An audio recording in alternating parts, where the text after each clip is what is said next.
आँगन लिपिले डाहा दही मारो छाबाइले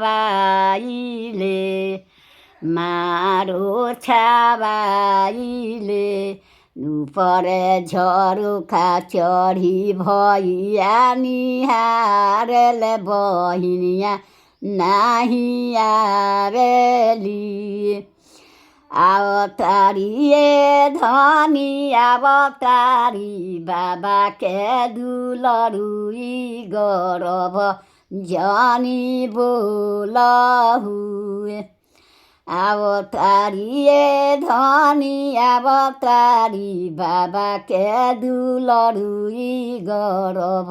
जनी बोलहुए आवहुए ननदाव चौपड़िया चढ़ी बैठनाय जे तोहरा हृदय सामासु से हुरे तू मानहुए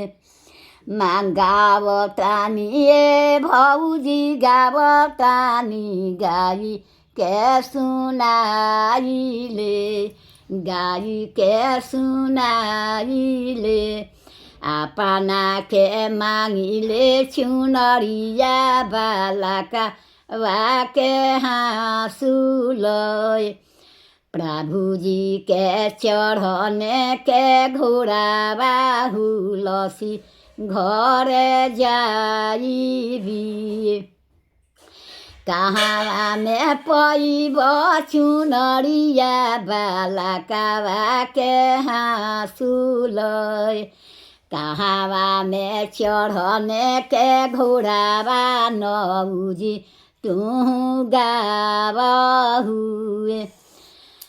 रोवही त जाले नदिया त बिलिखत भगिना मानु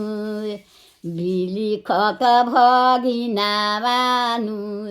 हँसई त जाला ननदोइया भले रे धक तुरलसी हँसई त जाला बहनोइया हो भले रे धक तुरलसी चुप हो खाए धनी चुप हो खरोई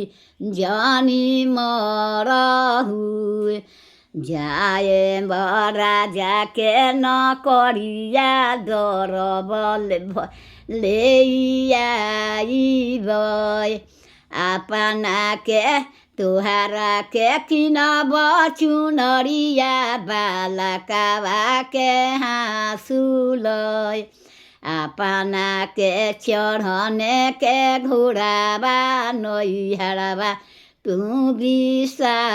बिसारहुए अपना के चढ़ने के घोड़ावा नैहरवा तू बिसारहुए फाटी चिटी जाई है लुगरिया बालका वाके हाँसुलय मरी जाई है चढ़ने के घोड़ावा नैहरवा ना बिसारबी मरी जाई है चढ़ने के घोड़ावा नैहरवा ना बिसारबी कतना निबा अपना से नैहर ना नावता कतना निबा जे नैहर छुटेला भाई तोरे भौजी ये नंदी तोरो नंदी ननद से काहे झगड़ा हो या ननद देख रहा जे जूरी ते गरीब हो तो गरीबे में मानदान करी धनिक होई तो खुदे ओकरा मन में खुशी आई जे हाँ बहन के हो दी बहन के मन खुश होकर जाए दी बहन होई के और का लोग हाथी घोड़ा देला आ चकला देला बेटी बहन के ना